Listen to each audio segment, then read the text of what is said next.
Buongiorno e benvenuti a questa edizione speciale del TG Masaccio. Argomento di questa serata sarà l'aria. Infatti da un po' di tempo essa è uno degli aspetti più osservati dagli organismi competenti. Nella nostra città si è superato ormai più volte il limite di PM10 consentito dalla legge e da novembre è in atto un piano di limitazione del traffico in città di alcune categorie di veicoli. Ma vediamo nei particolari di cosa si tratta. Iniziamo dal servizio del nostro inviato Tommaso Ventigello, che è andato ad intervistare il famoso professor Luca Rietti. A te, Tommaso. Buongiorno, siamo in compagnia del professor Luca Rietti. Cos'è l'aria? Per rispondere preferisco leggere i miei appunti per non sbagliare e non dimenticare le cose importanti. Sai, alla mia età la memoria comincia a fare brutti scherzi. L'aria che noi respiriamo non è altro che l'atmosfera che circonda la Terra. È come uno scudo invisibile, una miscela di gas e vapore acqueo. Se non ci fosse l'atmosfera, la vita sulla Terra non sarebbe possibile. I raggi ultravioletti arriverebbero fino alla superficie del nostro pianeta, bruciando tutto. Non ci sarebbero le nuvole e senza di esse le precipitazioni atmosferiche. Il calore del Sole vorrebbe riflesso dalla Terra e disperso nello spazio e quindi la temperatura sarebbe costantemente sotto zero, più o meno come su Marte. Da cosa è composta l'aria? L'aria è composta dal 78,09% di azoto, 20,94% di ossigeno, 0,93% di argon, 0,03% di anidride carbonica ed altri elementi. Sebbene le concentrazioni dei gas che compongono mediamente l'atmosfera siano pressoché costanti, in realtà si tratta di un sistema dinamico in continua evoluzione. Cos'è l'inquinamento atmosferico? L'inquinamento atmosferico è il fenomeno di alterazione della normale composizione chimica dell'aria, dovuto alla presenza di sostanze in quantità e con caratteristiche tali da alterare le normali condizioni di salubrità dell'aria. Queste modificazioni, pertanto, possono costituire pericolo per la salute dell'uomo, compromettere l'ambiente, alterare le risorse biologiche e gli ecosistemi. Gli agenti inquinanti possono essere le polveri sottili PM, il monossido di carbonio, CO2, gli ossidi di azoto. Cos'è un'emissione inquinante? Con il termine emissioni si intende qualsiasi sostanza solida, liquida o gassosa introdotta nell'atmosfera che possa causare inquinamento atmosferico. La fonte emissiva o sorgente può essere ad esempio un impianto produttivo o il traffico automobilistico. Grazie professore. Grazie a voi. Passiamo la linea allo studio. Come avete potuto sentire, l'aria è un sistema complesso. Per avere ulteriori informazioni, sentiamo l'intervista del nostro Silvio Traffic al professor Rocco Smoghino, esperto nella raccolta dati ambientali. A te, Silvio. Siamo preso la sede dell'ARPA di Treviso, in compagnia del professor Rocco Smoghino, che è disposto a rispondere ad alcune domande. Quali sono i compiti dell'ARPA in tema di qualità dell'aria? Buongiorno, cercherò di essere il più chiaro possibile, perciò leggerò gli appunti che mi hanno scritto alla base delle domande che mi erano state anticipate. Per ciascun inquinante, la legge italiana stabilisce valori del limite che determinano una situazione di inquinamento. Ogni regione deve effettuare la valutazione della qualità dell'aria e pianificare gli interventi e le azioni necessarie per raggiungere gli obiettivi di risanamento dell'aria ai livelli stabiliti. Queste misurazioni le svolgono gli esperti dei nostri uffici. Con quali mezzi fate i controlli? L'ARPA effettua il controllo della qualità dell'aria nel territorio regionale attraverso una rete di centraline fisse che aiutano a comporre tabelle, grafici e bollettini che permettono un'immediata lettura della situazione della qualità dell'aria. Per esempio, quello che vedete alle mie spalle è il grafico dei rilevamenti dei valori di ozono su tutto il territorio del Veneto. E per le polveri sottili, le famose PM10? Anche per questi il livello di concentrazione viene rilevato attraverso centraline automatiche con frequenza giornaliera. Qui potete vedere i dati dei capoluogo di provincia e di seguito quelli rilevati a Treviso negli ultimi 10 giorni. Grazie per la sua precisione e buon lavoro. Buongiorno a voi, è stato un piacere. Linea allo studio. Ringraziamo il nostro inviato. Gli alunni della classe 4A della scuola primaria Masaccio, nostri inviati straordinari, hanno intervistato per noi anche il sindaco Giovanni Manildo.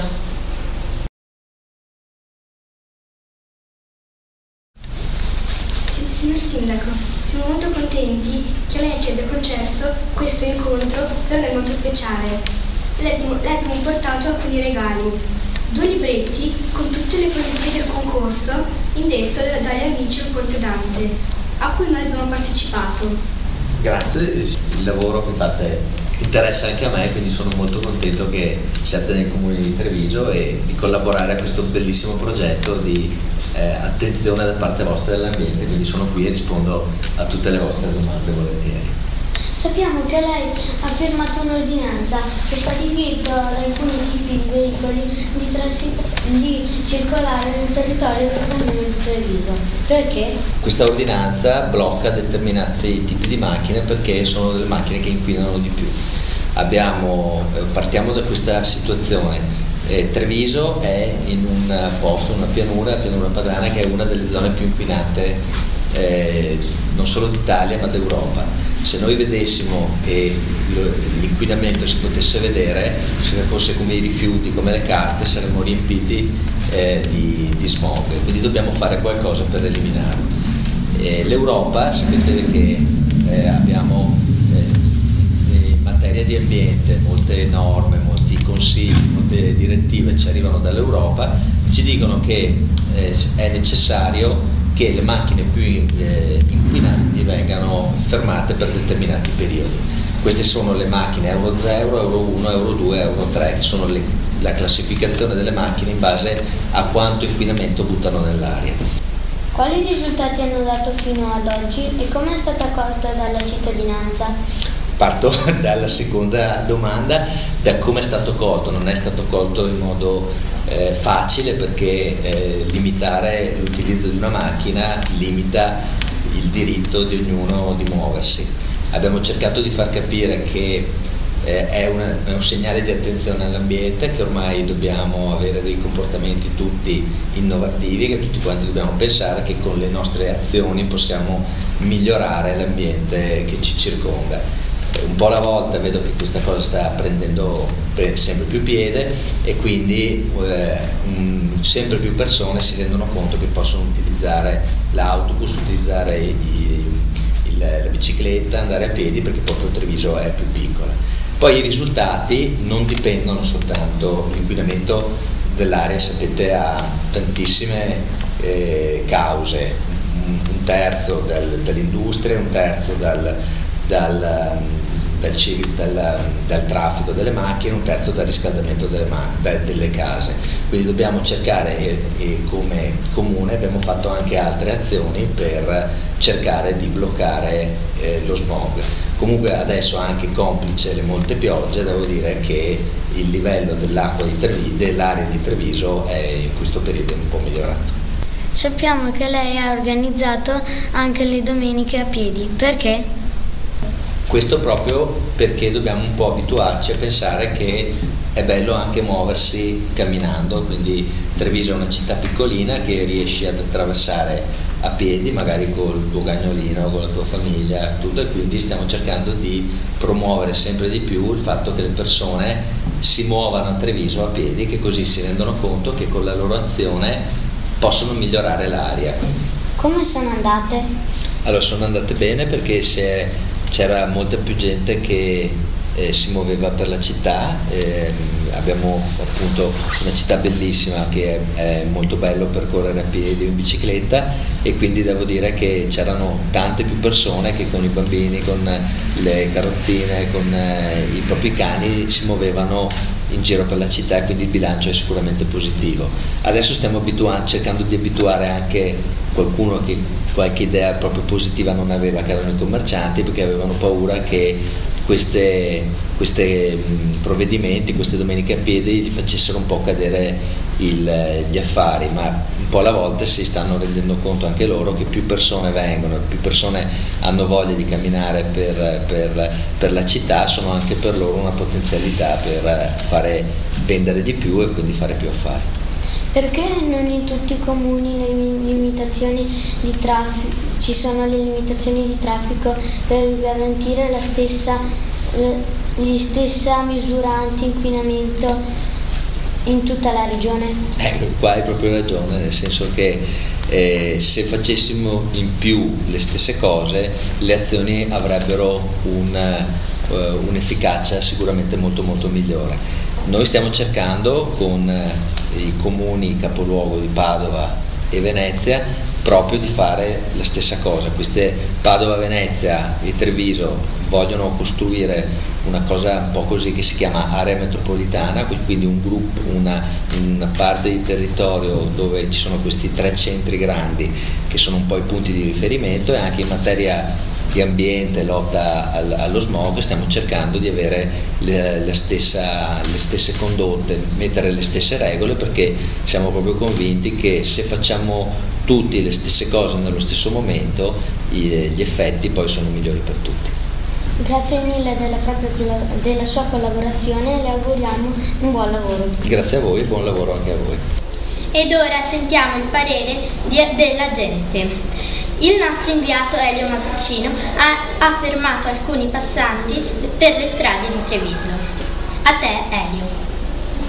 Buongiorno, siamo al mercato di Treviso. Mi scusi, posso farle una domanda? Ma certo. Cosa pensa della situazione dell'aria a Treviso? Mi non so, abito in campagna e vengo a Treviso solo per il mercato, ma quando sono qui mi pare di sentire spuzza. Grazie mille. Di niente. Ci siamo spostati al mercato della frutta. Le posso fare una domanda? Sì, certo. Cosa pensa della limitazione del traffico a Treviso?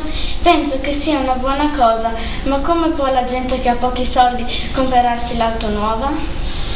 Grazie mille. Di niente. Siamo in centro città. Mi scusi, posso farti una domanda? Certo. Per